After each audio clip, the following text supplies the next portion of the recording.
Yes, I can see it in presentation mode. Perfect. Okay, excellent. Okay, so thank you again, Shri, for the warm introduction, and to all of you for tuning in. We certainly are living in turbulent times. The novel coronavirus has turned our lives upside down. How we live, how we work, and interact with others has completely changed. And governments and healthcare institutions globally are racing to stop the spread of this disease. It's disruptive and frankly terrifying in so many ways. However, we're here to talk about how to innovate during these difficult times. We have an opportunity and an obligation to leverage science and technology in sophisticated ways to ease this pandemic. And institutions across the board are rising to the occasion with a laser focus on developing solutions. So as Shri mentioned, I lead the America's healthcare manufacturing business for Nvidia. I will share how accelerated computing and AI are revolutionizing our approach to solving big problems and how Nvidia and our partners are contributing. First, a bit about Nvidia. Nvidia is at the intersection of three computer science missions: computer graphics, accelerated computing, and artificial intelligence. These three domains operate on one architecture and enable our global ecosystem of customers, partners, developers, and data scientists to innovate on this computing platform. Accelerated computing platforms work by speeding up research and development using all facets of artificial intelligence and data analytics, from machine learning, computer vision, to natural language processing. Each of these is accelerated by our software and our platforms. Our platforms range from embedded to on-premise and to cloud computing environments. Now, you can think of accelerated computing as a time machine. And in the race against COVID-19, every minute counts. Accelerated computing enables research to be conducted in hours or days versus months or years. And in the context of a global pandemic, it's monumental. For example, if your goal is to train a model to fold proteins and lives depend on it, we need the right platform to speed up the data science and training and run trillions of iterations. That will greatly enhance researchers' ability to translate those findings into compounds that can then be developed into drugs, clinically tested and made available to millions. Our customers represent a broad range of industries working on varying challenges, from developing drugs and predicting market volatility to identifying and preventing fraud. And all of these require massive compute. But generating value out of data science demands simpler tools and a team approach. And at Nvidia, our mission is to make it easier for customers to leverage accelerated computing and data science to achieve their goals.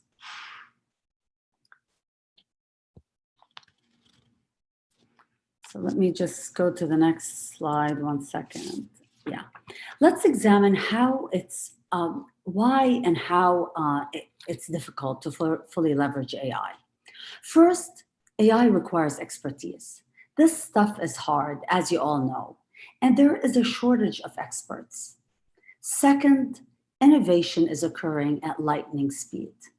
This is great, but changes in libraries can break the tool stack, and this can have a ripple effect. Third, once the environment's set up, it needs to be continually optimized. Fourth, data scientists are driven to innovate, as you all know, so systems need to enable productivity. And finally, sysadmins need to be able to easily fix problems without breaking anything else. As we understood these obstacles at Nvidia, we've developed new tools and capabilities to ease them. We deliver these tools in Nvidia's GPU Cloud, we call it NGC. Our goals are, one, to share our expertise by embedding it into our offerings. We're sharing pre-trained models so data scientists don't have to start from scratch. We're also sharing model scripts and best practices to enable you to reach state-of-the-art accuracy in record time. And we're sharing industry-specific workflows. Second, NGC is a container registry of frameworks and applications that encapsulate all the dependencies. This makes it easy to deploy and eliminates the mundane tasks. Third, we publish new containers such as TensorFlow and MXNet monthly because the open source community is moving really quickly. Fourth, we help expedite training so data scientists are not sitting idle. And finally, we help sysadmins easily deploy the latest versions of code on the OSs and OEM servers of their choice. And that's why we built Nvidia's GPU Cloud. It is an accelerated software hub.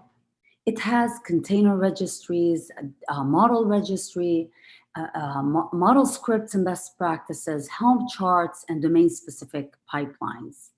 And using these built, these registry and models and tools and scripts and charts that we've already built helps you simplify deployment, allows you to move faster, and allows you to deploy these containers anywhere. And all of these tools are available to you at no cost. We standardized on containers as the ideal way to deliver GPU-accelerated applications for several reasons.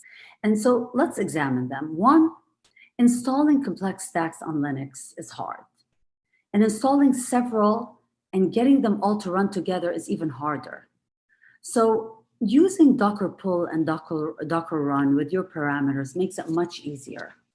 And everything that an app depends on, its executables, libraries, environment variables, all the dependencies are encapsulated within the container. It becomes highly portable and can run on any modern Linux kernel. So we understand why we're using containers, but why NGC containers? It's because we recognize that our customers care about time to results. And everybody wants to run a lot of experiments, and researchers are most productive running multiple experiments daily rather than every few days. So our monthly releases of deep learning containers offer the latest features and superior performance. Second, we've also optimized for scalability, meaning that the containers that you pull from NGC will automatically run on multiple GPUs and multiple nodes for both scale-up and scale-out environments. Third, we recognize that not everyone wants to run Docker. In HPC centers and supercomputer centers, scientists prefer to run Singularity. So we've qualified our containers on both. And finally, NGC containers are portable, run everywhere. We test and we QA monthly across a wide range of GPUs and DGX systems and all the major cloud providers. So when you pull a container from NGC, you can be confident that it will run and it will run fast. We've been building out our portfolio of containers and expanding our model scripts and industry workflows. On the deep learning side, we update the most popular workflows and frameworks on a monthly basis. We stay current with upstream. We optimize internally across all platforms, and we push our optimizations upstream as fast as we can. When you're working with NGC containers, you can feel comfortable that you're working with technology that's in sync with all the major framework providers. Next, inference. You can use TensorRT to recompile your trained network for deployment at the edge. And you can use TensorRT Inference Server to deploy scalable inference out to the cloud with Kubernetes. Third is machine learning. We've added traditional machine learning with Rapids. It's a software toolkit that we open sourced, and we added also partner containers such as H2O. On the HPC side, this installation problem is even more profound. We have many users of HPC apps within NVIDIA who describe NGC containers as life-changing. When they approach a new platform, they just pull the container, and by the second hour, they're running productively. This is a lot more efficient than spending days getting the application installed and working properly. On the visualization side, if you are an HPC practitioner, you know that one of the trickiest aspects of discovery is interpreting all the data that HPC produces. HPC visualization allows engineers and scientists to immerse themselves in their application's output and innovate more quickly. And finally, we're hosting Parabricks containers for genomics. As you can see on this slide, the promise of NGC is improved performance over time. You don't have to make any changes to your application. You just pull a new version and it operates faster. Most of the performance gains so far are from using automatic mixed precision, new deep learning libraries that we update on a monthly basis, and multi-GPU communication libraries. So now let's talk about the model registry and model scripts. The fastest way to get started is to use a pre-trained model that is domain specific, and then train the model with your own data using transfer learning. And we have many pre-trained models that you can just pull off of NGC and use. Here is the value of NGC. It's a set of curated assets, both machine learning and deep learning, model registry and model scripts, all in one spot that allow you to train to state-of-the-art accuracy in the shortest time possible. Basically, we've provided guided instructions, such as when you should leverage mixed precision, which containers to use, what learning rate to set, how to download the data. We provide these instructions across all sorts of applications, such as natural language processing, translation, classification, recommendation, segmentation, and speech. And we make navigating the UI intuitive. And all of this is available to you at no cost. Let's look at two domain-specific examples. One in healthcare and the other in natural language. So now let's look at a healthcare pipeline. To help a data scientist develop and deploy AI applications, we built a free-of-charge toolkit. It's called Clara. It's a collection of healthcare developer tools aimed at accelerating the process of building, managing, and deploying AI models. It comes with 24 pre-trained models to give customers a starting point.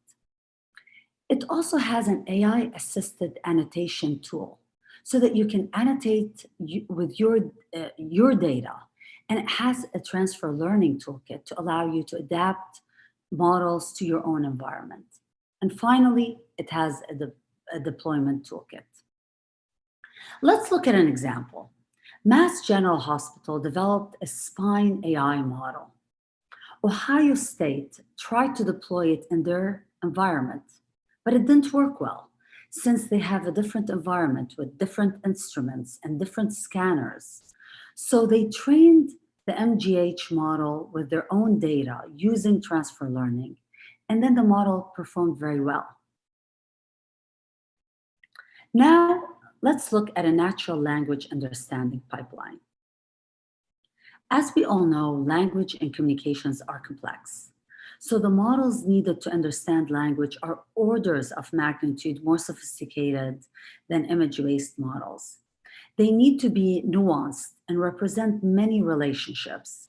For example, ResNet 50, which is a common model used for autonomous vehicles, uses 26 million parameters, while BERT, a language model, uses 340 million parameters. And the latest model we trained at Nvidia is Megatron, which uses 8.3 billion parameters. And Microsoft just built a model using 17 billion parameters. So as you could see, these models are very sophisticated. Now, let's take a closer look. For AI to mimic human interactions, it must leverage multiple modalities. What it hears, what it sees, and what it senses, combined with what it already knows.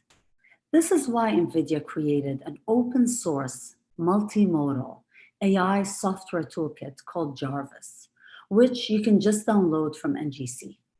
It comes with pre-trained models for customers to use as a starting point. You can leverage transfer learning to adapt Jarvis to your own data and use cases. And here's a video that demonstrates the power of AI models in action, from speech recognition and synthesis to image processing and natural language understanding, based on BERT, which has achieved incredible breakthroughs in conversational AI. So now I'm going to play the video.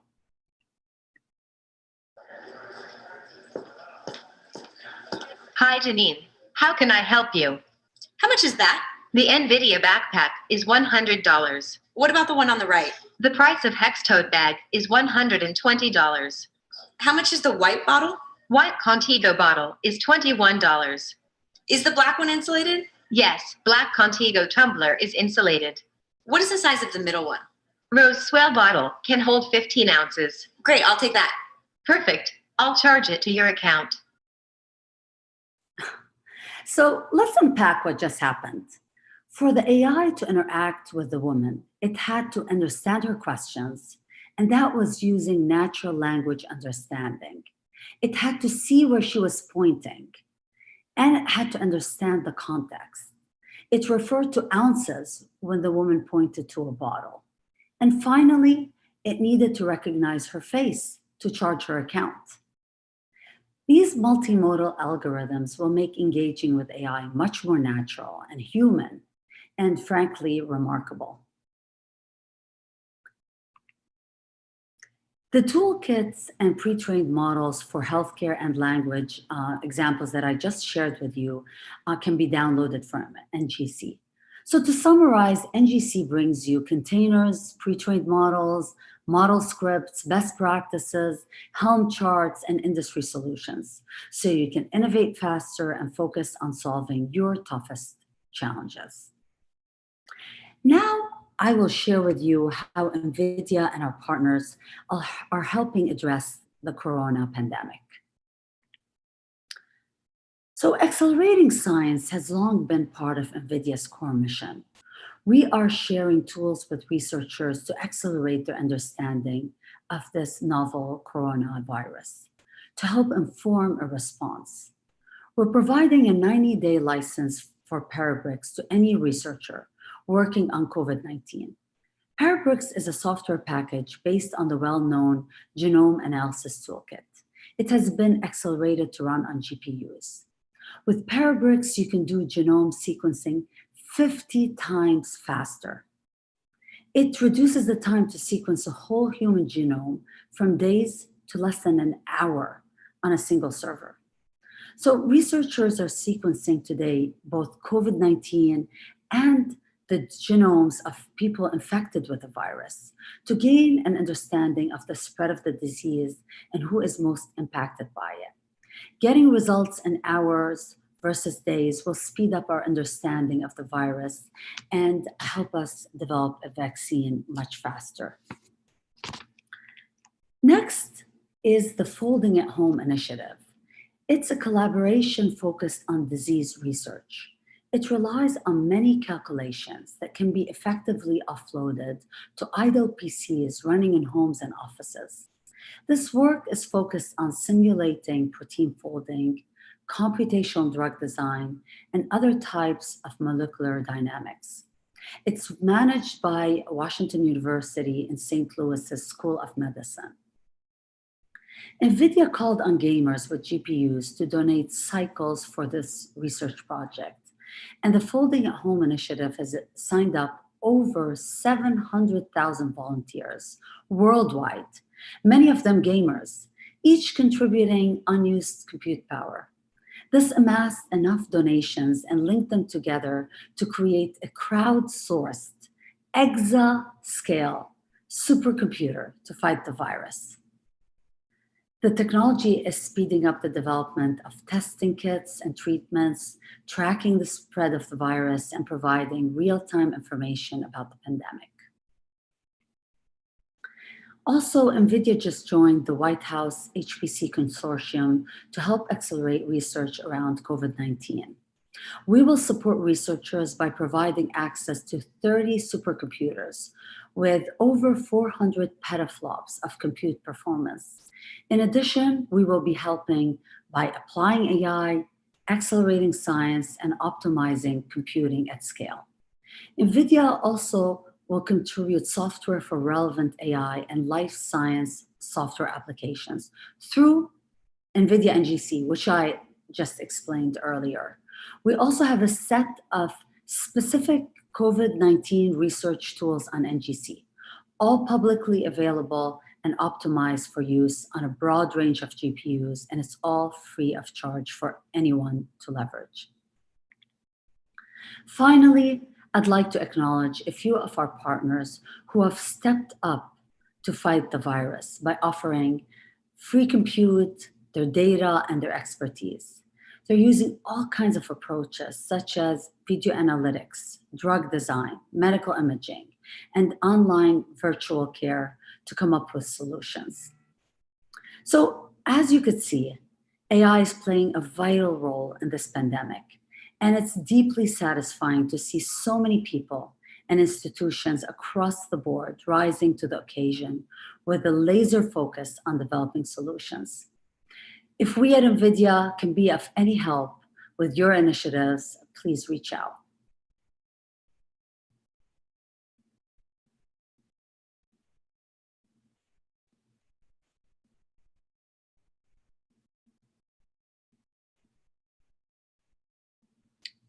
We can't hear you.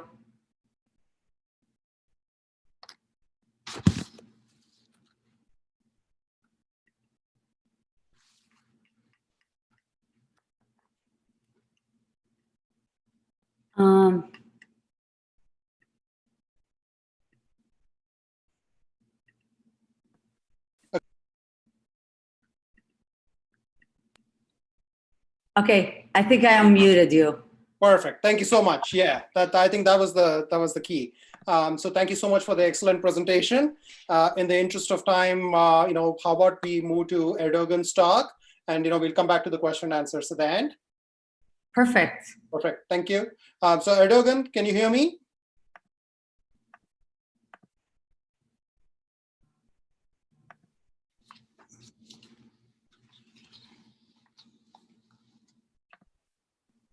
Erdogan? So I'm going to unmute you, Erdogan.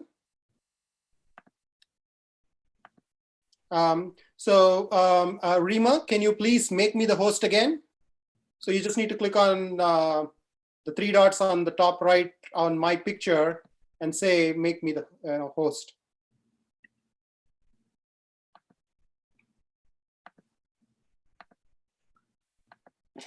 Okay, 1 second. Make host. Okay. Perfect. Thank you so much.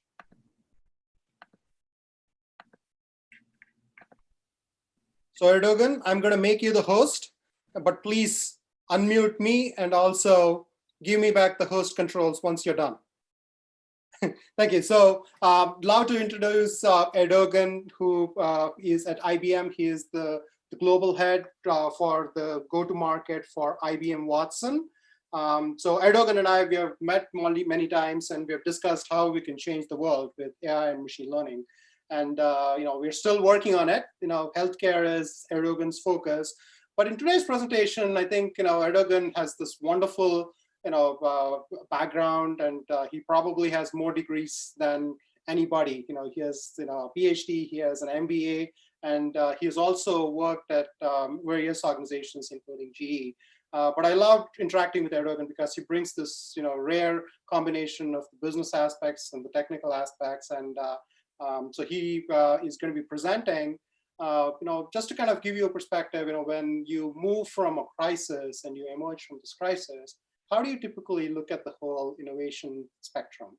And that's going to be the focus of Erdogan's talk today. So Erdogan, I'll hand you the podium, the virtual podium, if you will. and you can take it from there.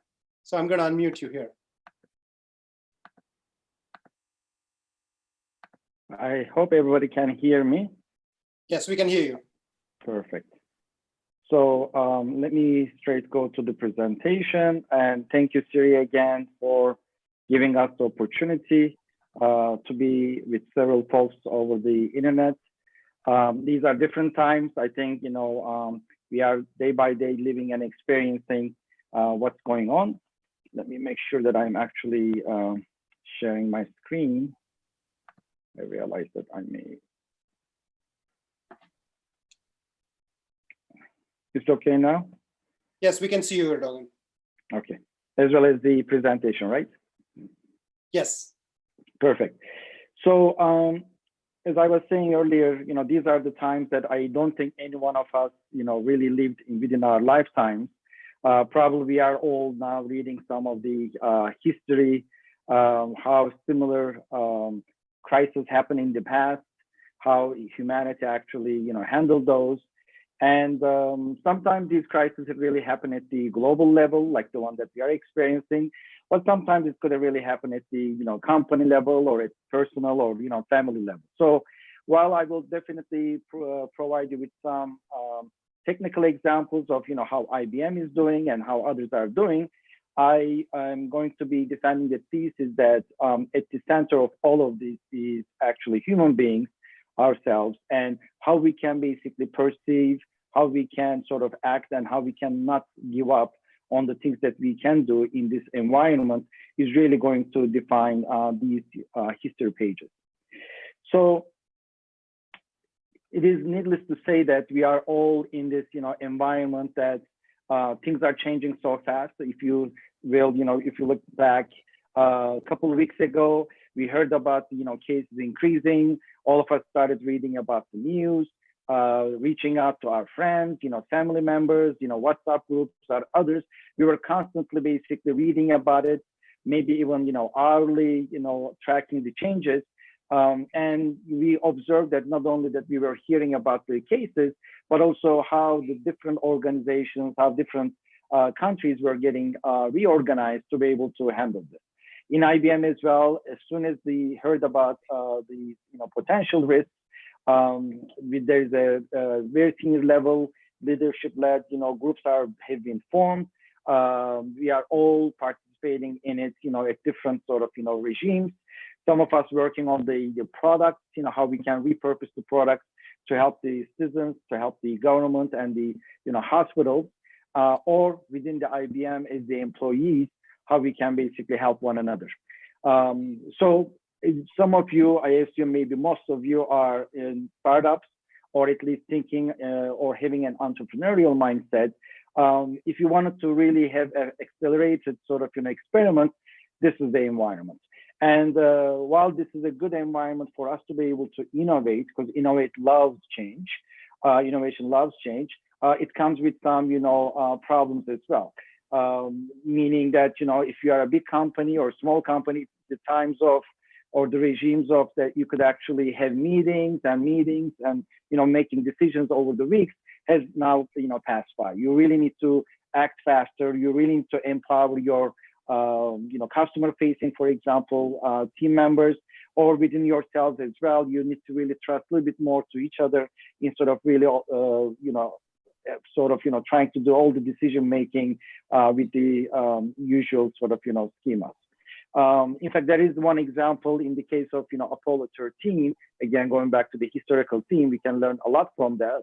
The Apollo 13 case, at some moment, the astronauts basically had an energy board irrelevant problem, and they really needed to be able to create oxygen with the things that they have in their hands. This is the most extreme case of crisis you could imagine, because they don't have enough oxygen and they don't have everything in their hands.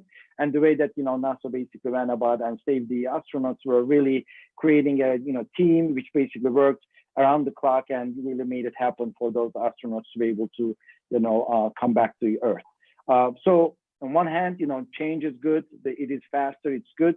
But for us to be able to really benefit of that, maybe we need to adapt to those changes as well. As a result of those changes, of course, there is evolution also happening, very fast. Like look at the way that, even at home, how we are reacting to this. In the first days, I was hesitating to go to work.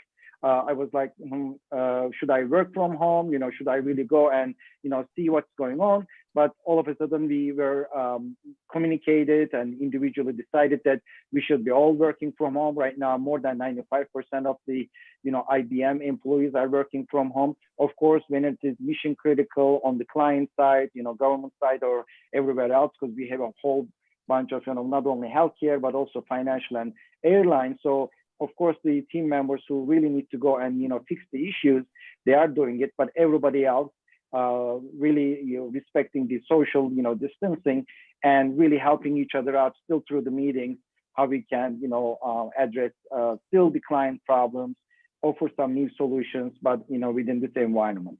Along with this, of course, comes some of the interesting opportunities. Again, you can think of this in terms of yourself, your team, or your company, because it's almost like instead of the usual sun rises and gives the emanates the light in a certain direction, now we are facing maybe different lights coming out, certain things that were not visible before, like the weaknesses of your team, yourself, or your team, your company, now all of a sudden become visible. And this all in turn gives you some opportunities. Maybe some of the team members are going to be acting and deciding and moving and suggesting some solutions faster than others.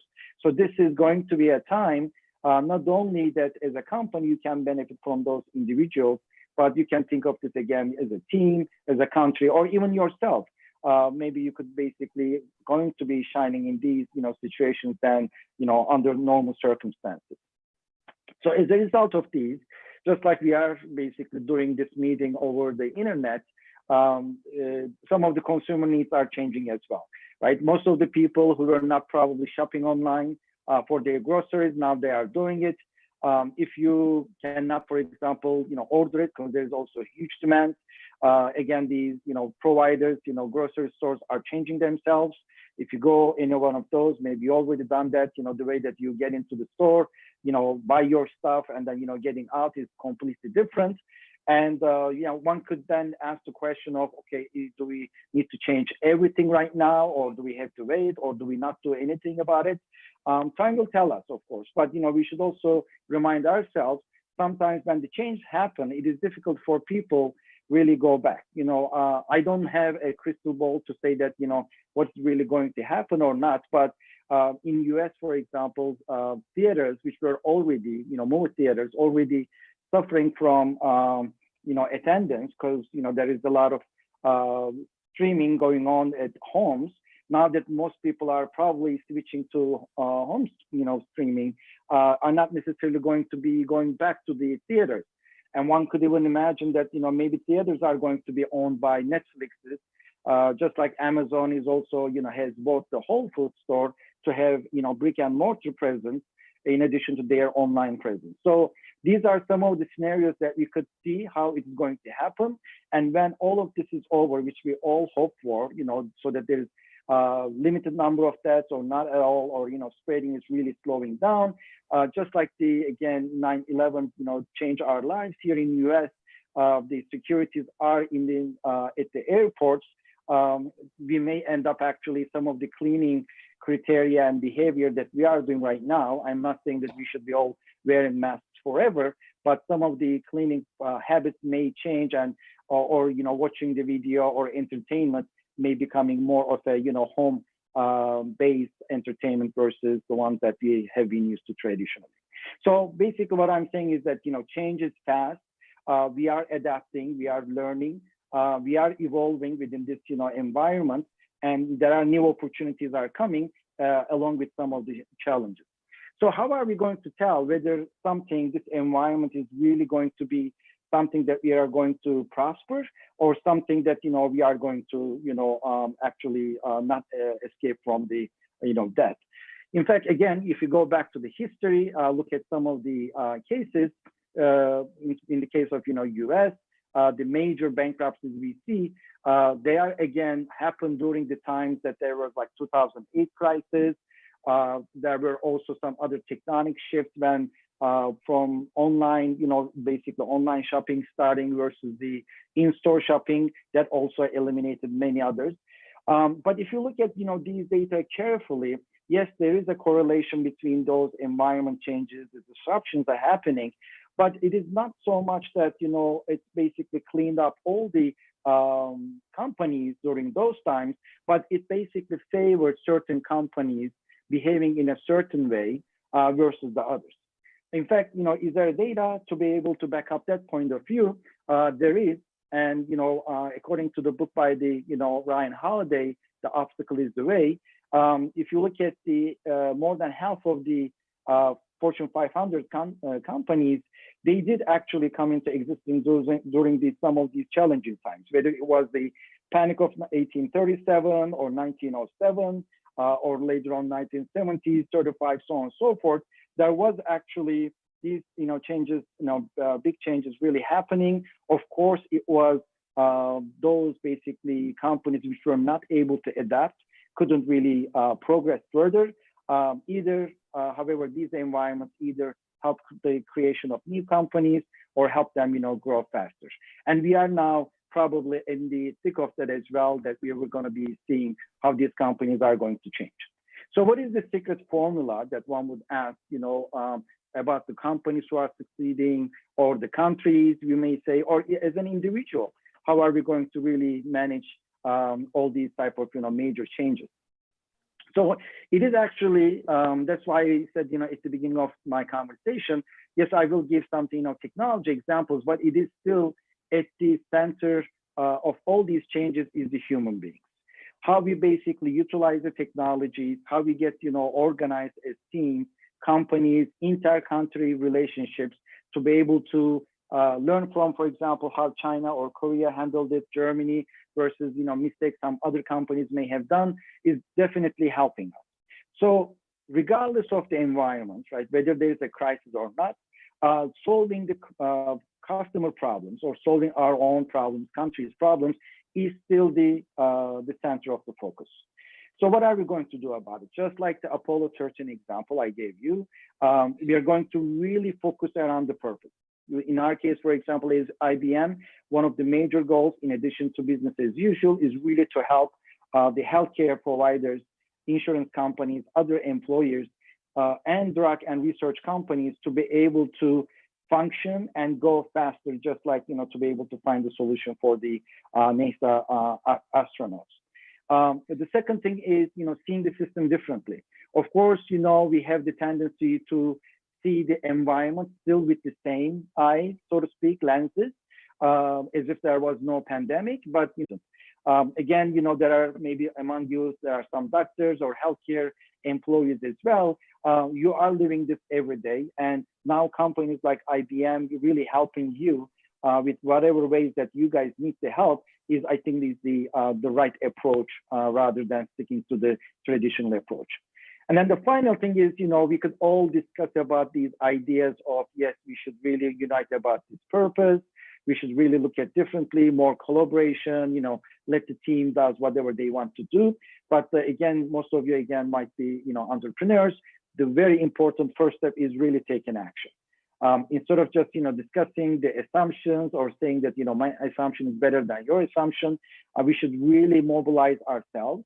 We should, do the experiment carefully, of course, but, really learn from those actions so that we could actually iterate, much faster than otherwise, given that the environment is changing, very, very fast as well. So as I alluded, how is IBM is, doing this? So I already told you inside the company, initially almost every day, and lately like every other day, we do have town halls as well virtually. We are given all the resources to be able to take care of ourselves. Always at the meetings, we hear the first thing from our leaders, even including my meetings with my team. I start with really checking how they are doing with their loved ones themselves, and do they have everything. Without that, it is difficult to do. In addition to that, as IBM, we have identified to be really important. Second thing is, not all of them are necessarily correct or accurate, right? Yes, we are very excited about hearing some other clinical study but only with 10 disease versus others. Let's not at the center. Of course, we have to important again, the trust are available for us. And finally, again and again, because nothing is going to be done, we have to learn again or remember or, train after this, maybe slightly different way while adapting. So you see many examples on the screen, and you could go to the web page to be able to get more in-depth, information about them. But I'm going to walk, you through 3 simple examples, one from each in the upcoming.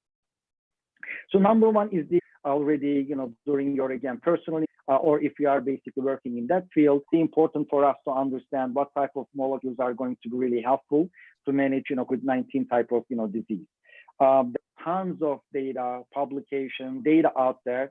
Now basically comes the AI type of approach, in the individuals. Still able to design the drug for us and inject the vaccine and save us yet, but it is possible with the help of AI, which we opened up right now to all the researchers, for them to be able to utilize AI-generated molecular candidates, given what we know about the disease, and it basically generates some other families of candidate molecules, and then provide certain basically properties of these molecules, so that the researchers, instead of basically looking for a needle in the haystack, really focusing on their searches in the thousands rather than in the billions of combinations, because we don't really have time to be able to do this. So this basically, again, if you go to the web page, you could see how it is working, how we can access the solution to be able to work on that. Second thing, I had alluded earlier how different teams, maybe complementary teams, can come together at times like this to be able to help each other. Whether a company, for example, is one of the IBM companies. So if you go to the website or if you go, have the app, there's actually a COVID-19 button there that you can press. You could actually see at the county level, to the extent that the data is available from WHO, CDC, and other resources, how many cases there are, how many basically deaths are there are within that environment.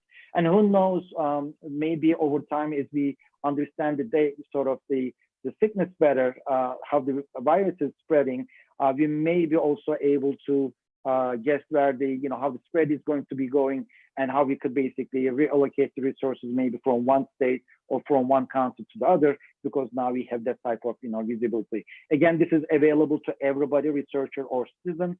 And just like the example you saw before, there's a natural language interface to it as well, so that you could type the questions and get the answers. Again, AI and weather company coming together around healthcare to help the individual citizens for free. And finally, again, recognizing that most of the audience here is likely to be entrepreneur, or at least likes coding, like my son and myself. There is actually at the IBM the same web page. If you want to be part of the solution rather than just the utilizer or supporting the ones who are really servicing us, you could actually get into a competition. You could basically accept the challenge. There are basic simple 4 steps. Accept the challenge, register, and form your team, and basically start working your idea. And instead of from scratch, you could actually get some of the existing code for free. Again, you can develop on top of that utilizing AI, IoT, and other IBM Cloud capabilities. And in the end, of course, you are not necessarily doing this for money, but in addition to helping others, who are in need in times like this, you may also have an opportunity of, winning some amount of money and maybe even establishing your company for the future. So far, what we basically talked about is we are in these different times where the changes are, happening. Those changes, how you are basically adapting to those, that may be the end of your company, your team, or it's an opportunity for you to shine, for your company, for your country to shine, to be able to, help others. And we saw different examples from IBM. We hear again from different companies. There are different solutions out there, and there are a lot of collaboration as well that IBM is part of. It feels good. But again, if I remind us that while the technology and access to technology is great, so we are thankful to all companies doing this, it is also important that we as individuals, not only we need to take care of ourselves, our team, our company, our country, but really learning out of this. Because yes, this is one sort of challenge that we are all facing today. We are hopeful that it's going to go away, or we are going to really take it under control. But these things might be happening at micro scale within our lives, or they may be happening again and again at macro level, because this may be the age of disruption as the world becoming more and more connected. So number one is, and I'm quoting this, from the book. I highly recommend to read that book as well. When we look at the historical successful characters, the way that sometimes Hollywood, shows us to us is like they are heroes. They win one battle, or they invent the bulb, and that's it, right? Overnight, they are becoming successful. If you actually look at their biographies and study other people's, challenging lives, unfortunately, the story is a little bit, more arduous than that. So, but what we observe out of that, and this is the slide that I'm suggesting that we all remember, is number one, it is the perception. Seeing this, the glass is half empty is one approach. Seeing it half full is the other approach. And how can we collectively really go about it is the number one step. Number two, taking action, right? We can all consider, like what other people are sharing. We just, have our own point of view, but unless we are taking an action, we are not part of the solution. And lastly, we will try, and most likely we are not going to succeed at the first time. Maybe we will not even succeed at the second, third, and fourth time. What we may end up really doing, iterating multiple times, but always reminding ourselves that, this is a problem which may turn out to be an opportunity for us. And by taking actions, we can actually solve it, not only for this time, but learning something for the future. So, Siri, that's all I had. I know we are short in time. So I will try to pass the control back to you. Hopefully we could do this successfully. Thank you so much, Erdogan. This was very insightful. Thank you for putting this together. So you got to do two things. One is stop sharing your screen. And then the second thing is on the top right corner of your picture, there are these three buttons, and you could make me the host again.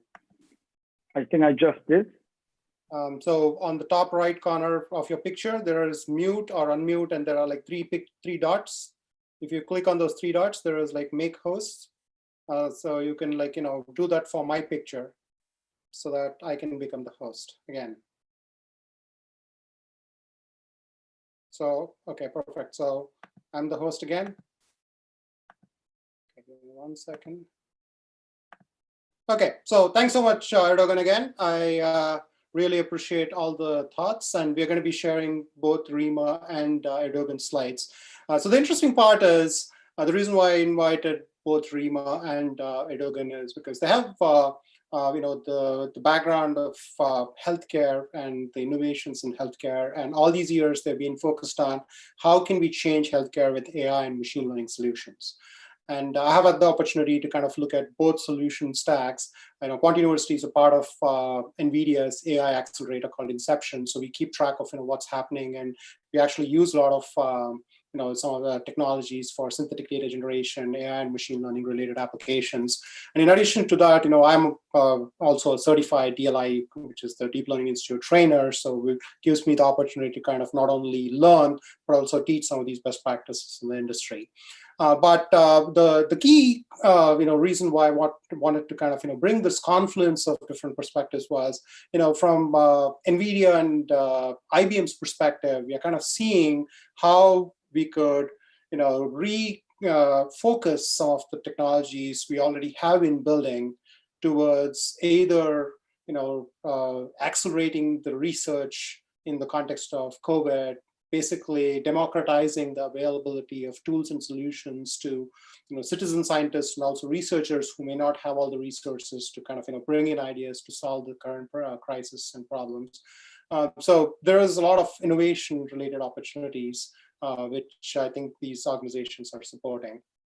On the other hand, when you talk about coming from an investor's perspective, everybody I know at least, have kind of scaled back in terms of their aggressive commitments to their entrepreneurs. And I'm also seeing, I've been heavily involved in the FinTech space. I'm actually teaching a graduate course in FinTech at Northeastern University this time around. And it's kind of ironic because last year we did a 4-day boot camp at Babson College. And Dushyant, who I'm going to introduce in a minute, was one of our speakers. And at that point, we were kind of discussing how fintech is going to change the world. We were looking at the various facets of fintech, and we were kind of saying, well, the incumbents, the large banks, they have to do something, otherwise these startups are going to come and replace them. The Silicon Valley force is going to come and take over Wall Street. Well, guess what? We are in April, and a lot of things have changed. And I would love to kind of hear what Dee has to say. So Dushyant Sharawat, CFA, affectionately call him Dee.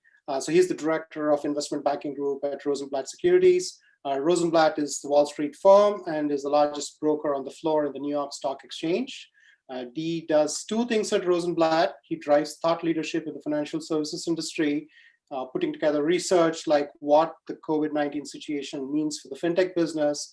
And secondly, his group helps fintech companies raise capital for investors pursuing M&A and to go public. So he gave a recent presentation on how he's seeing the world, and I would love to kind of have Dushyant kind of present his thoughts on what he sees in the context of fintech innovation.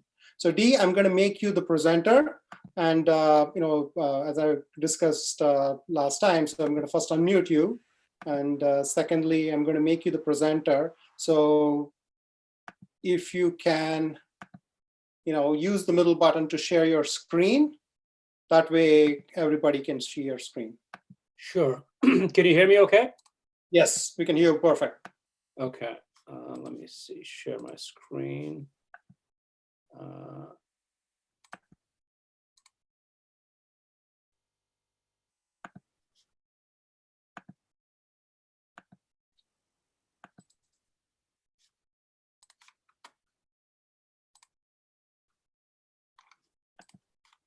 Can you see my slide deck here? Yes, we can see your slide deck. Okay, terrific. And you hear me okay? Yes. Great. Awesome. Well, thanks everyone for joining. Sri, thank you for the opportunity to join QuantUniversity again. You guys do a tremendous job in keeping all your listeners abreast of what's happening. So, the other two speakers did a terrific job from their perspectives, talking about what's happening in their businesses and putting in the context of the current environment. I'll, for the next 20 minutes or so, give you insight in what's happening in the fintech space, as Sri mentioned. And when we're an investment bank, so as Sri said in my introduction, my job is to, one, keep tabs on what's happening with financial services innovation. And secondly, we help fintech companies raise capital from investors or go public or do M&A. And my firm is a boutique investment bank, on Wall Street, even though I operate out of the Boston office. So let me sort of walk you through what we are seeing in the last 2 weeks related to COVID-19, both the medical situation, health situation impacting the fintech business, but also the economic implications of that going forward. So this slide shows how the S&P 500 and NASDAQ were performing. This is data as of 2 weeks ago. So through, I think, March 22nd, it was 2 weeks from tomorrow. And if you looked at the S&P 500 and NASDAQ, they were down 20 and 10% over the last 52 weeks. Compared to that, the FinTech index was down about 20%. Prior to that, which you can see the 52-week peak, that shows in the last 12 months between March of 2019 and March of 2020, the FinTech index, which is basically the 26 large publicly held FinTech companies. You can see the ticker symbols at the bottom. This is just an index we have created ourselves to be a proxy for how private FinTechs are doing in the public market. Those 26 companies were doing much better than the S&P 500. They had gone up 49%. This is all market cap weighted. whereas S&P 500 had gone up 21%, NASDAQ had gone up 29%. So prior to this dislocation in the market, the fintech companies, publicly held fintech companies, everybody from Green Sky to Green Dot to Lending Tree to CBOE to Virtue Financial to FICO, they were doing Intuit. So across payments, across insurance, across capital markets, across wealth management, they were actually beating out the public market participants. But over the last month, since we began having this downturn in February, the fintech index has done much worse than the S&P 500 and NASDAQ. The next question is that to understand where we are going with the fintech space today with the COVID-19 situation, to what extent can we look back at problems we've had in 2008 and 2000, where there was a public market downturn and the implications of it on the private market. Here's some data from 2008. Let me walk you through what's actually displayed here. What we're trying to see here is what's the correlation between the public equity, so the stock market, and what's the implication with private investing. And the number one insight here from the 2008 crisis is that there's usually a strong correlation between private capital invested and how the private market operates and how the public market operates, but usually between a 3 to 5 month lag between a dislocation in the public market and an implication or a downstream impact in the private market. So you can see here that the S&P 500, which is on the right axis, it shows you the S&P 500 between January of 2008 and December of 2009. And you can see that the S&P 500 began declining starting off in March of 2008. But the capital invested, private capital invested, which is on the left axis, that continued to actually go up through September of 2008 and only then started declining. So there was a lag between the public market sort of beginning to come down and the private market, which is still going up. And after a while, it sort of caught up and the capital investors started declining. On the way back up again, the S&P 500 began going off its trough roughly in the third week of February. So March of 2009 is when it began climbing up. But you can see that the capital invested, the bars, actually the capital invested remained fairly soft through the summer, and only it was the fall began climbing up. So if you sort of look back at previous crises, the implication, the takeaway here is that we will see an impact obviously in the private market, but there's going to be a knock-on, there's going to be a 3 to 5 month lag before we see private capital invested. Now, this is all private capital. This is not just fintech, because back in 2008, 2009, there weren't a lot of startup funded fintech companies out there being invested in by investors. So this is all private capital invested. We don't have a fintech equivalent data set from 2008. Next question is, to what extent will the impact of fintech be across the different stages of growth in the fintech space? So there are two ways of looking at it. One is on the left-hand side, you can see at the different growth stages of fintech companies. So the growth stages being early stage, which we are defining as Series A to Series B round of funding, late stage, which is Series C, Series D round, and then sort of advanced companies, large companies like unicorns, private companies with a valuation of more than $1 billion, which there were about 58 of them as of February of this year. We did a survey last fall of investors asking them where much of the impact might be in valuations if there was a downturn. And 65% of the investors that we surveyed said that the biggest impact in valuation would be on the unicorns. About 23% of the investors said that the early stage companies would get impacted the most. And then only 13% of the investors said that late stage companies between Series C and Series D round would get impacted. So the takeaway from that is that much of the brunt of the valuation decline across the different growth stages in the fintech space is going to be borne by the large unicorns. On the right-hand side is some analysis that we have done right now between March and February and March of this year. And it shows that the 26 publicly held US-based fintech unicorns, the ones that I talked about on the previous slide, their average median price to sales multiple in February of 2020, so about a month and a half ago, was about 14.2 times sales. So that was the multiple at which they were selling. And I'm sorry, it was 6.9 times actually. The 14.2 was the US-based fintech unicorns and their valuation. So the publicly held fintechs were trading at 6.9 times multiple, price to sales multiple. And that multiple, as of March 20th, had declined to 3.6 times.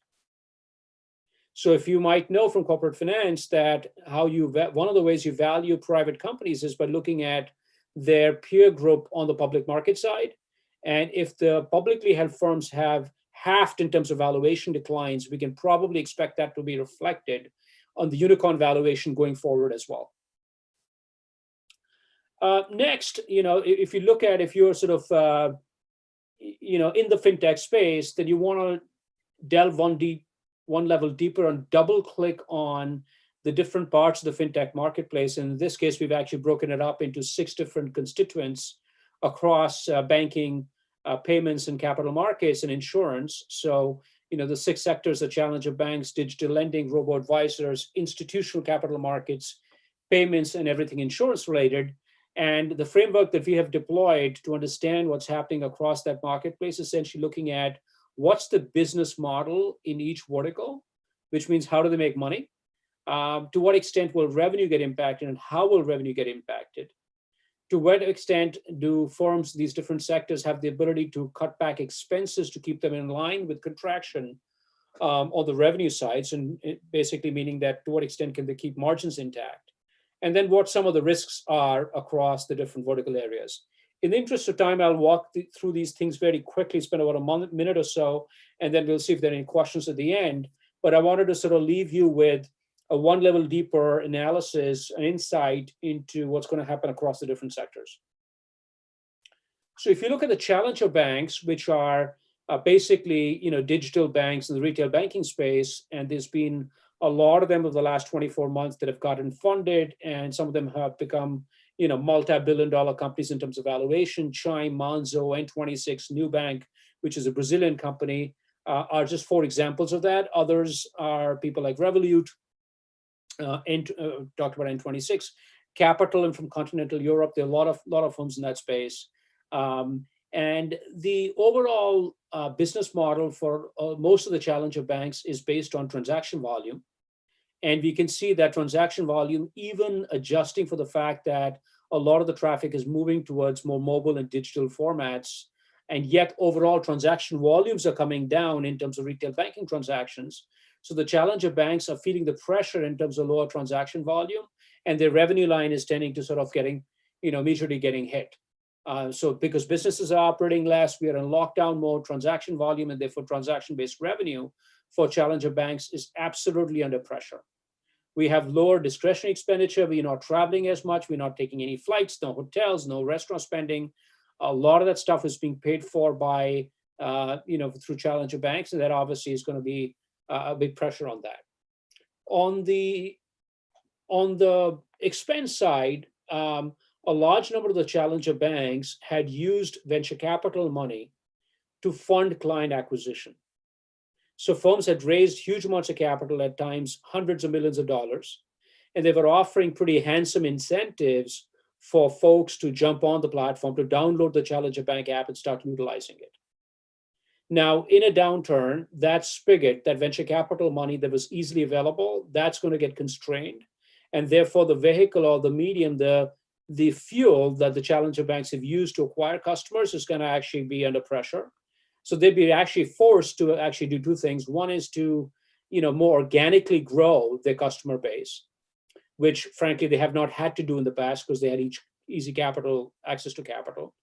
And the second challenge they're going to have is that the operating costs for a lot of the challenger banks have been, built up expecting much higher growth.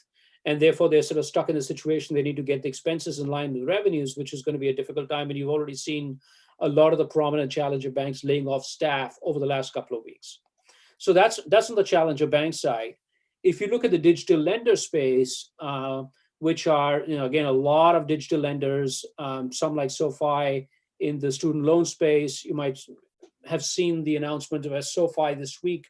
They bought a company called Galileo for $1.2 billion. But despite that, a lot of the players in the digital lending space, we think, are going to be stuck in a perfect storm of slower loan growth, compressed net interest margins, and rising defaults and delinquencies that often happen in an economic downturn. So the defaults and delinquencies are beginning to already come in the credit card space. You already had some numbers looking at on April 1, the number of people that missed on credit card payments, on mortgage payments, in student loans. All of that's going to impact the digital lenders pretty substantially. The digital lenders also have a problem in terms of cost of acquisition. Like with the challenger banks, they have used easy capital from investors to actually acquire customers. So that's going to be a big problem for them. And then on the net interest margin, even though interest rates have been brought down by the Federal Reserve, the digital lenders are at a disadvantage compared to the incumbent banks that they compete with, in the sense that the incumbent banks can get the lowest possible rate, the wholesale rate from the Fed, whereas digital lenders, because they're not as large entities as the incumbent banks, don't have the ability to actually drop down the cost of capital as much as the large incumbent banks have. So the point that I'm making is that this set of digital lenders are not going to be able to pass on the cost savings from lower interest expenses compared to the large incumbent banks. And the large banks like Citi and Bank of America and JP Morgan Chase are going to be able to get a leg up over the digital lenders through this downturn. On the robo-advice space, the major business model is most firms make money essentially off as a percentage of assets under management. And usually it's between a 20 and 30 basis points of assets under management fee. And there's about 15% of the revenue for the large robo-advisors comes from service fees. But the bulk of the money comes from a percentage of fee on assets under management. We all know what's been happening with assets under management. Even with the last 2 or 3 days of upturn in the S&P 500 in the States, we're still down about 18% from the all-time high in February in terms of overall assets, equity assets. So if the average robo-advisor is down 18% in assets under management, that drop directly impacts their revenue because, like I said, the business model is percentage of assets under management. If they're managing $100 in February, now they're managing $82. If the market's down 18% from February high, and therefore they're making 18% times 30 basis points less. The second problem is that, as happens in a period of market dislocation, there's a lot of redemption. So not only is the fact that the overall asset value is coming down, the total amount of assets managed by robo-advisors, but a large number of the client base of robo-advisors is also redeeming, which means basically going into cash. So it's not only that your assets under management are declining, but people are actually just withdrawing money and moving to cash. Both of those factors are going to impact the robo-advisors a lot and drive down revenue. On the expense side, a lot of the operating costs that the robo-advisors have had are somewhat less flexible. They're not going to be able to drop down the operating costs in line with the revenue decline. And therefore, we expect this sector to be under a fair amount of pressure. Again, this is an area where established large wealth management companies like Fidelity Investments and Charles Schwab and TD Ameritrade and Merrill Lynch and Morgan Stanley are going to do better. And they will probably be able to narrow the gap that over the last 2-3 years has existed between the robo-advisors and the large institutional incumbent wealth managers. Fourth sector, very quickly, institutional capital markets. As Sri said at the outset, my firm, Rosenblatt Securities, is the largest floor broker on the New York Stock Exchange. In the institutional capital markets space, the business model overwhelmingly is driven by transaction volume, number of securities traded. And we have seen volumes explode over the last 4 or 5 weeks, in part because of, or largely because of higher amounts of volatility. That, for the time being, is great news for capital markets companies. So right now, the capital markets guys, institutional capital markets firms that make most of the money based on transaction volume, are actually doing really well. But if this economic downturn leads to a bear market, then we might absolutely expect transaction volumes to be very subdued for a fair amount of time, anywhere between 6 to 9 months. That's going to spell trouble for the institutional capital markets companies, all the fintechs in the capital market space. So that's kind of the challenge there, that the trade transaction volumes currently look good because of higher volatility. but the good times just may not last. At the same time, a large number of the unmet margin calls that a lot of the capital markets companies might face, those might tend to lead to credit risks, which might then turn into liquidity and solvency problems, which happened in 2008 as well.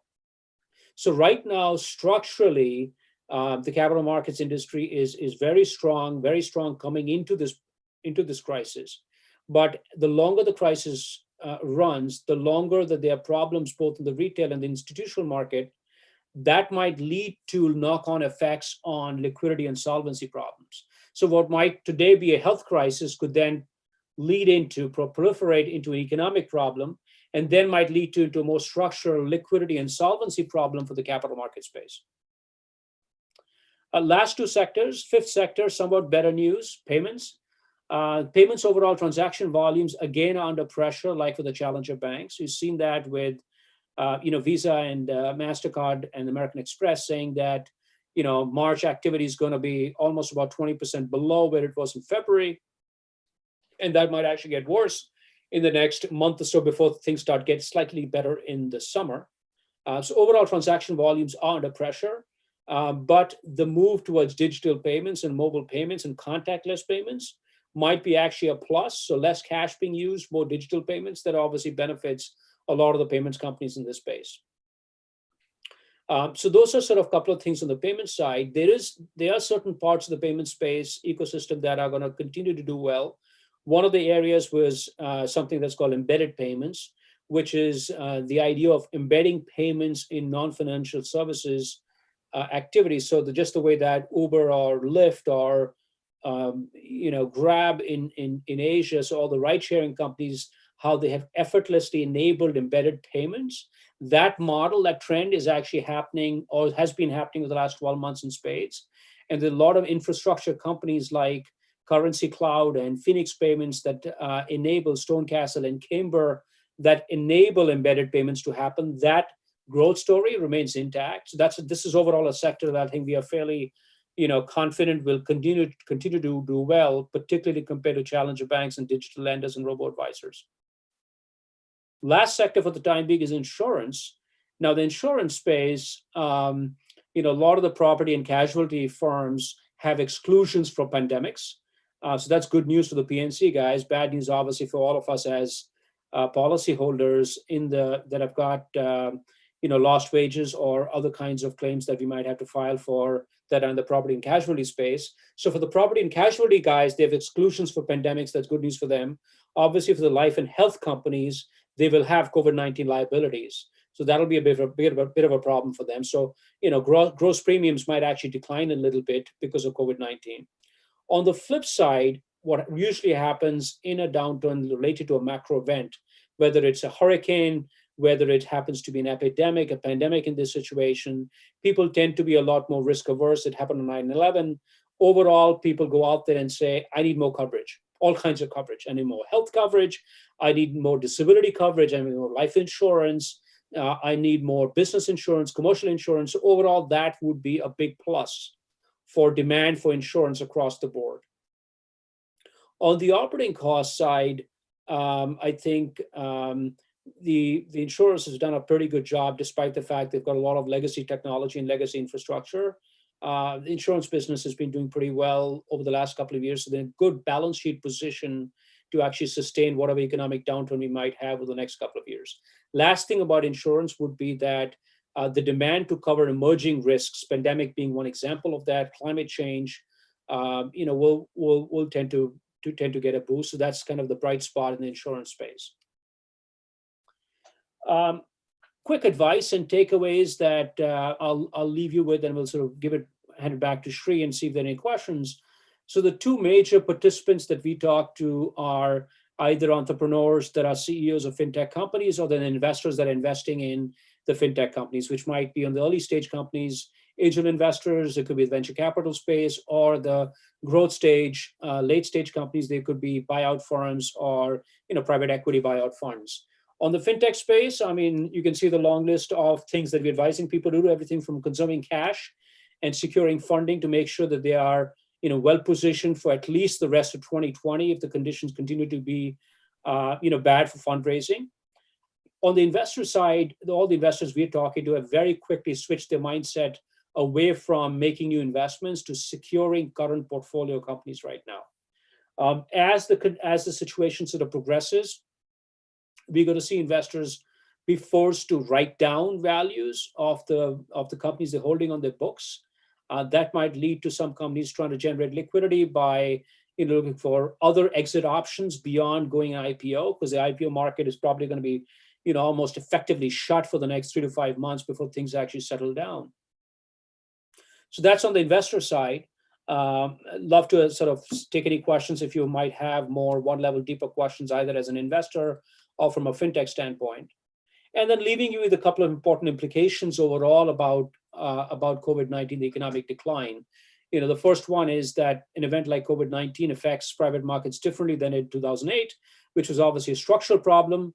So the good news is we came into this crisis with strong balance sheets, as of the financial industry, which will hopefully help us weather the current crisis much better than the prior downturn. Third is, as I said, making the point that private market investments don't see an immediate markdown like we see in the public market, but they're not immune from write-downs. And we might see, after a 3 to 5 month lag, a dislocation in the public market as well, many months after the public market has been doing badly. Fourth, important to actually break down the fintech space into the subsectors and look at the one order level of impact across the different vertical areas within financial services. So looking at, like I said, all the 6 sectors we've talked about. And then, one of the other things that we are beginning to see already, and we're going to see more of, is there'll be a strong distinction between the people that do really well in the fintech space and those that have got weaker business models.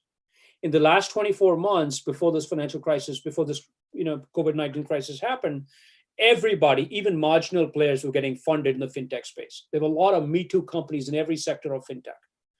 And we think that one of the advantages or benefits to this kind of situation would be that a lot of the marginal players or firms that have weak business models are going to get weeded out. And there's going to be a lot more focus around the companies able to survive and do well across this board. So in the challenger bank space, you're probably not going to have 15 challenger banks with more than $750 million in valuation. They might be the top 5 or 6 that actually survive. So that's the last point, that there'd be a strong distinction or separation between the winners and the losers as we go through this through the next couple of months. Shri, let me hand it back to you. Love to take questions if you have time for that. Awesome. Thank you so much, Dee. That was very insightful, and it's kind of depressing.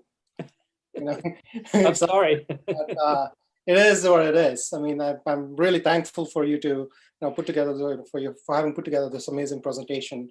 Can you just make me the presenter? Yeah, give me a second. Let me try to do that. So just click, on my picture, there's on the top right, there are 3 dots. Okay, Yeah, so I did that. Did that work? Yes, it did. So if you can turn off your screen share. How's that?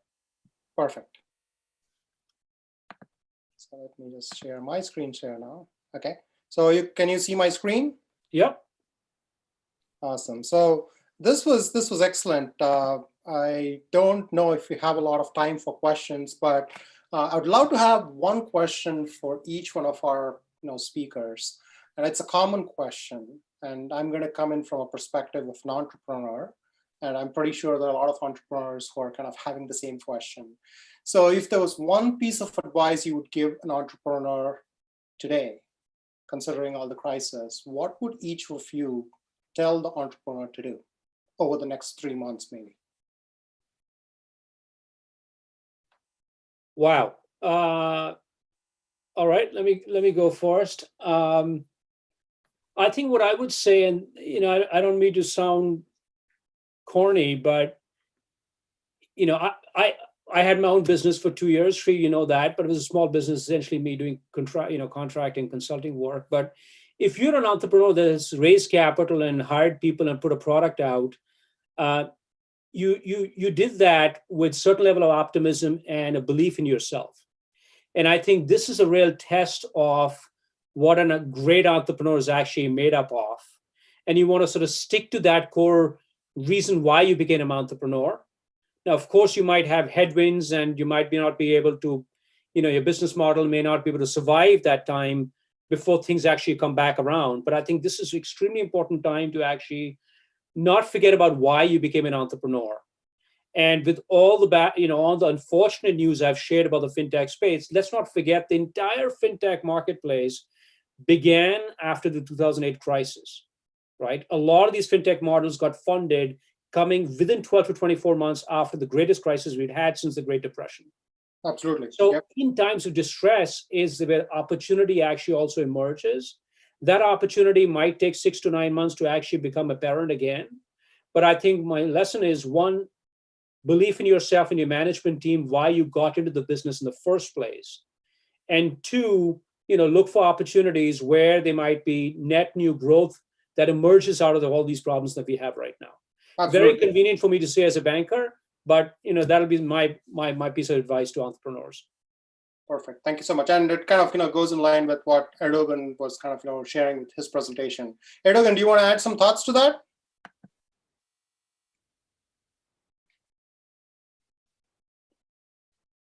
Are you still here, Erdogan? Maybe he has left the room. No, he's here. I think he's muted himself. Or Sri, can you unmute him? Let me see what's the control I have. There you go. No, he's still muted. Let me see, just 1 second. Sorry about that. All right. Can you hear me now? Yes, we can. Yes, perfect. And thank you, basically helping me out that I was on mute.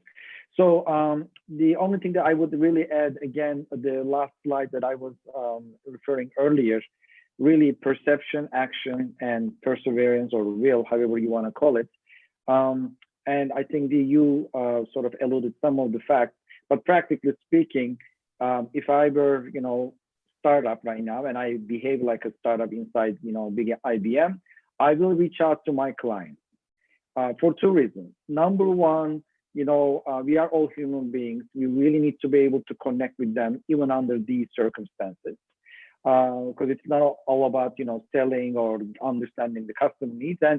And you might actually, that's the second point, that you may discover that they have some change needs, and you could be in a position to be able to provide that solution to them. But you need to show them that you are there in good or bad days, and that you could actually provide the solutions. And of course, keep doing what you are doing as well, right? Improve your product for these times or under the sort of change circumstances, so you could address some of the maybe glitches in your solution.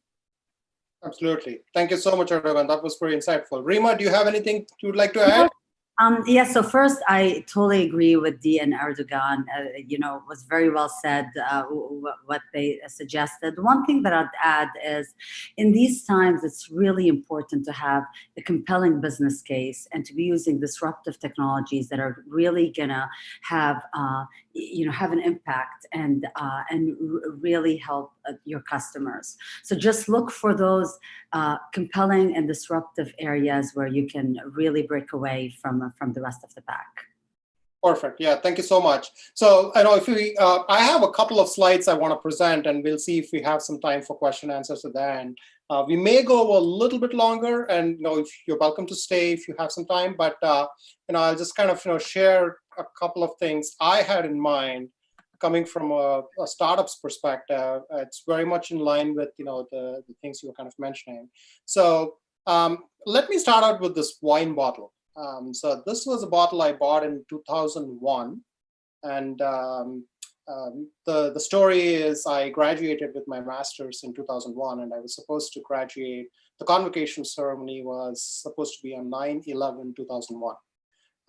Unfortunately, the convocation got canceled, and a few weeks before my convocation, to celebrate, I got this wine bottle, and it was 2001, and thought, we're going to open it up on the day I'm going to graduate from Northeastern University. And that never happened. So I still have this bottle. And now that it's spring and I'm at home, I thought it's also a good idea to use some of the quality time I have at home to do some spring cleaning inside the home. And I found this bottle. It's kind of a surreal moment because I hadn't seen this bottle for close to 20 years. It's still intact. It still has the wine, but I'm kind of, figuring out what do I do with this bottle when we are in this COVID crisis. So the crisis keeps coming back, many times. And, as an entrepreneur, you have your heydays. You're seeing validation for what you're doing. You're seeing, companies liking what you're doing. They want you to do more. They're asking for more features, and they're asking for, you're getting more meetings with folks, and you're presenting all the cool stuff you've been working on. And now you had to kind of, step back because no one's wanting to take your call. The investors will, if you have pre-organized meetings, they would love to talk to you, but no commitments. And you don't know where you're going to be going. Is it time for you to accelerate and keep going to what you've been doing so far, or to stay the course and say, you know what, let me just not worry too much about what's happening outside. Let me just go steady state with where I'm going, or to just pack up and do other things, right? So, these thoughts are kind of coming into my mind, but, me being, figuring out both from an academic and from an entrepreneur perspective, have been putting some thought on, what does it mean for all of us, right? And one of the key things to take away is, when digital transformation was being discussed a year ago, I had an opportunity to kind of, work with a couple of companies. And when we went in there, they would say, well, it's not in our genes. The culture of, digitization of what we have been doing is not going to happen. We are a person-to-person business. We believe in the one-to-one interactions. We believe in meeting face-to-face, and that's what we are about. And guess what? Those business models are going to go away very soon. If you do not have a digital footprint in today's day and age, it's like many of the businesses I see down the street. They don't have any way of reaching out to their customers. They have to just shut down and wait for the whole crisis to get over. And a lot of companies who have been, no pun intended, we saw Zoom in action today in probably the worst slide ever, I guess. But companies like Zoom are doing awesome because, we need these kinds of tools in this kind of day and age. And a lot of digital technologies, DocuSign and a bunch of cloud-based vendors out there. So they're all doing great. So it becomes a question on, what should we be doing as a business, right? And, these thoughts keep coming to every entrepreneur. Is it probably too late for us to kind of still keep doing what we've been doing? Stop dreaming big. If you are a moonshot company and you've been working on this futuristic idea, what do you do at this time, right? Or do you take a pivot? Do you be strategic at this point? Do you adapt to what is the need of the day and think about opportunities which are out there? So I've been a big believer of when you got lemons, make lemonade, because you cannot really anticipate the situation on where it's going to go from where we are. It's an unprecedented situation. We've never seen something like this before. There is no history wherein you can go and do machine learning for these kinds of situations. So you have to kind of accept the fact that there is the only certain thing is going to be uncertainty, and you have to play by what you have as current deployable assets, which could be deployed in today's time with all the effort you can to kind of make the best of what is possible for the day. So having putting some thought on what does it mean from a framework perspective, if you have been thinking about what should you be doing about your business, you can kind of think about three on the y-axis. You can think about an innovation stage. What innovation stage are you in currently?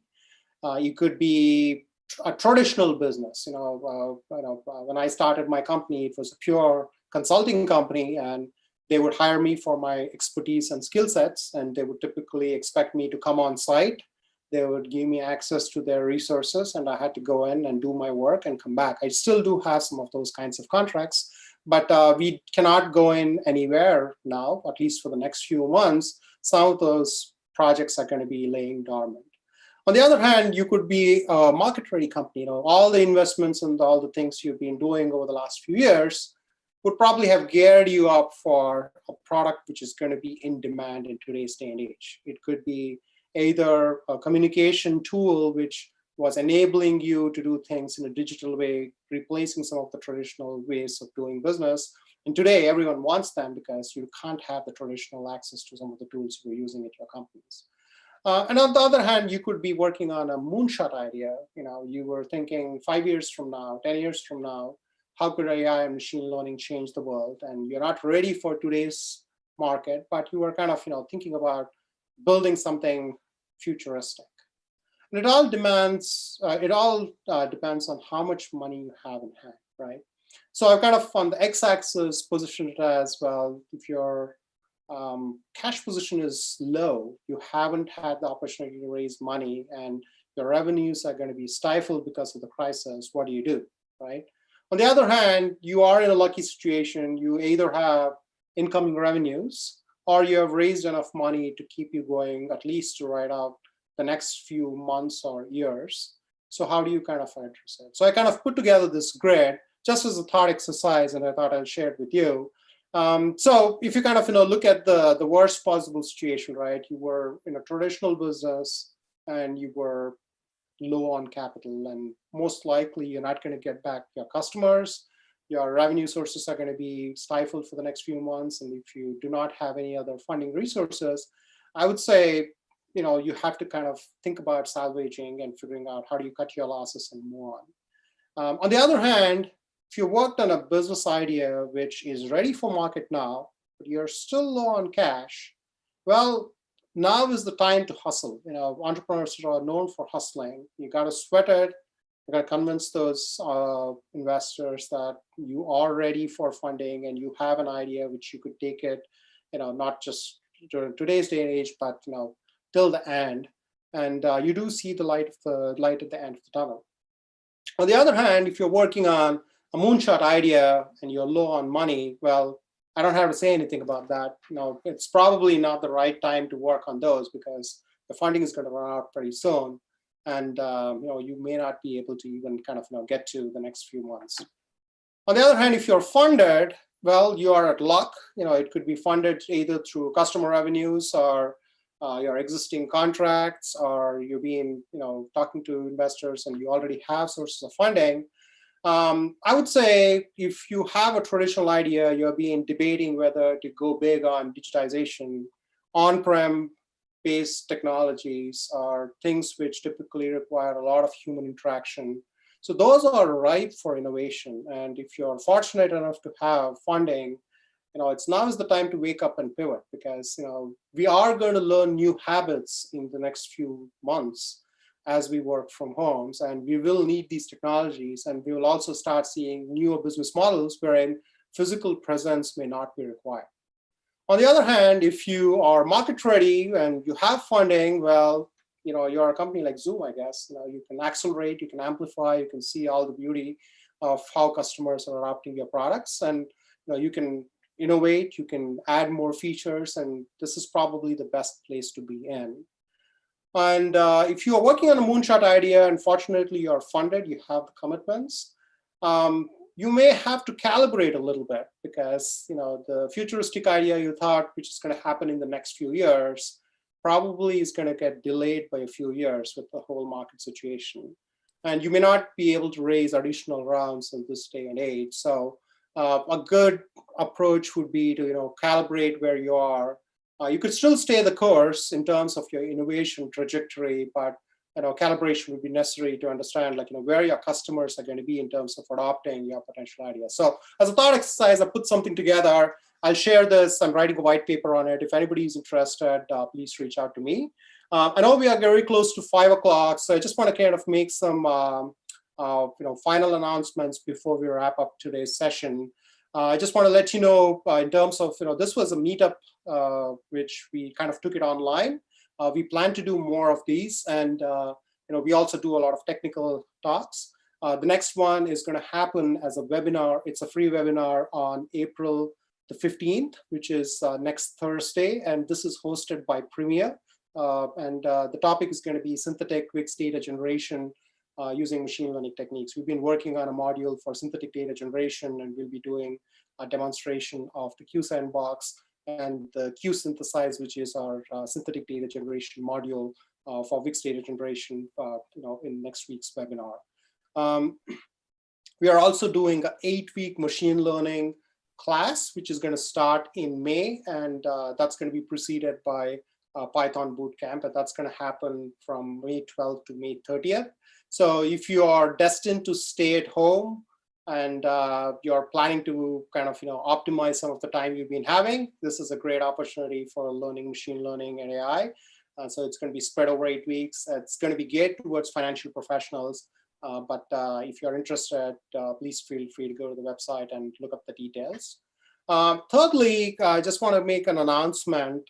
We've been working closely with Premier on various initiatives, and they have a risk challenge coming up. So you can look up their website, the Premier Risk Challenge. So this is an opportunity to encourage students to do formal research on various topics. And this time around, there have been students have been working intensely on an LSTM case study.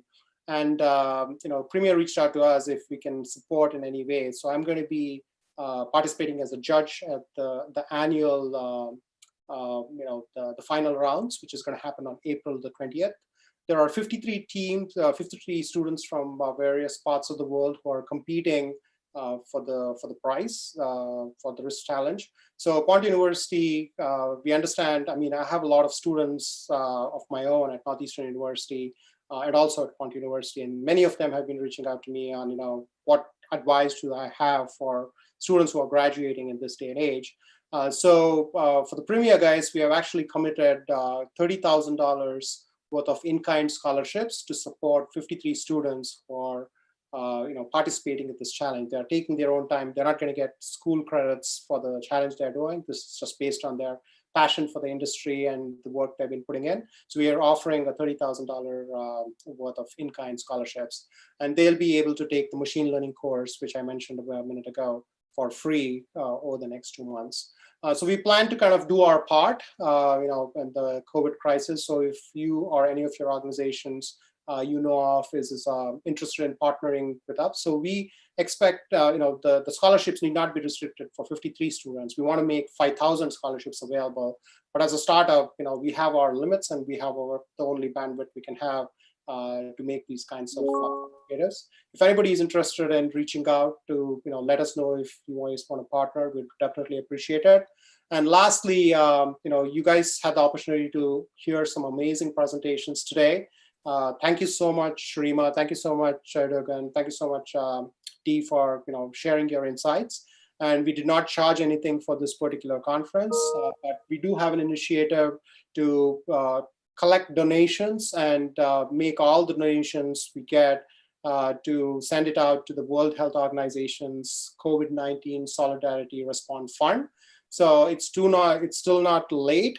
So if you found this session useful and informative and you would like to make a donation, please go back to the ticketing site, and you have the opportunity to make a donation, and all the proceeds will be sent over to the World Health Organization's COVID-19 Solidarity Response Fund. So I would love for you to stay engaged. Please join our QuantUniversity meetup group, which is online, and also we have a QuantUniversity group on LinkedIn. So please keep following on the updates. All the slides the presenters have shared with us will be shared with all the people who registered for the conference. And in addition to that, I'll be, obviously, we need to do a lot of editing for the video, and we will clean up the videos, and we will put together a blog, and we will share so that you have an opportunity to kind of review the recordings again. So thank you so much for making time today afternoon and being there. So next time around, we'll kind of do a little more due diligence to figure out what's the best way to make sure that we have a seamless experience as a part of for the conferencing software. Thanks again, and we'll connect again online. Take care. Bye-bye. Thank you.